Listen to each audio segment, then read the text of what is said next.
এক একটা আলেম একটা আইকনিক ফিগার। মিজানুর রহমান আজহারী, আহমদুল্লাহ হুজুররা আইকনিক ফিগারে পরিণত হয়েছে।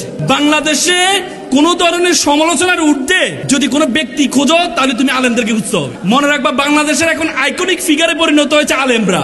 তোমাদের মাদ্রাসা শিক্ষার্থীদের মধ্যে একটা সবসময় একটা মানসিকতা যে আমি হুজুর, আমার মানে হুজুর বলে, এই জন্য মানসা পড়তে ইচ্ছা করে না। আমাকে বাচ্চারা বলে, কয় শুধু মানসা পড়তে ইচ্ছা করে, শুধু মানুষ হুজুর বলে।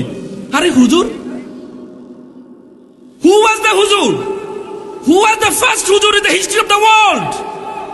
পৃথিবীর সেরা মানব তিনি ছিলেন হুজুর। আর তুমি মন খারাপ করো। মাদ্রাসা, মাদ্রাসা মানে জানো, মিম মানে মিম ফর মক্কা এন্ড মদিনা, দাল ফর দার্স শিক্ষা, রা ফর রহমত, সিন ফর সাকিনা। যে নলেজের মধ্যে, যে নলেজটা কোরআন, মক্কা এবং মদিনার নলেজ, যে নলেজের মধ্যে রহমত এবং সাকিনা আছে, সেটাই হচ্ছে মাদ্রাসার নলেজ। তোমরা মন খারাপ করো, আপনি জানেন, তোমরা মন খারাপ করো। চুরি, টিন চুরি, গম চুরি, ডাকাতি। মনে রাখবা, আল উলামা ওয়ারাসিন আম্বিয়া। উলামারা হচ্ছে কি? নবীদের উত্তরসূরি।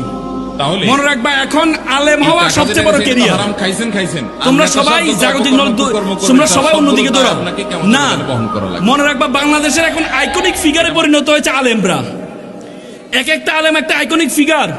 বাংলাদেশে কোন ধরনের সমালোচনার ঊর্ধ্বে যদি কোনো ব্যক্তি খোঁজো তাহলে তুমি আলেমদেরকে খুঁজতে হবে।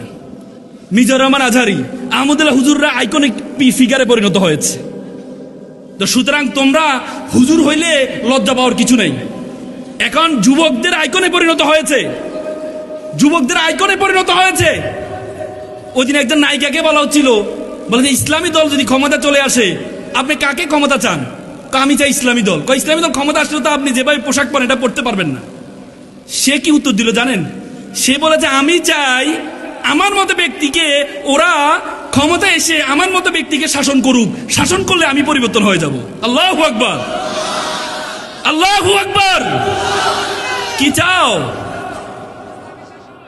কি চাও তোমরা? আলেমরা আজকে প্রত্যেকটা যুবক যুবতীর একটা আইকনিক ফিগারে পরিণত হয়েছে। আলেমরা তো শুধু আলেম হইতে হবে, তোমাদেরকে আলেম হইতে হবে, নিজেদেরকে ছোট ভাববা না।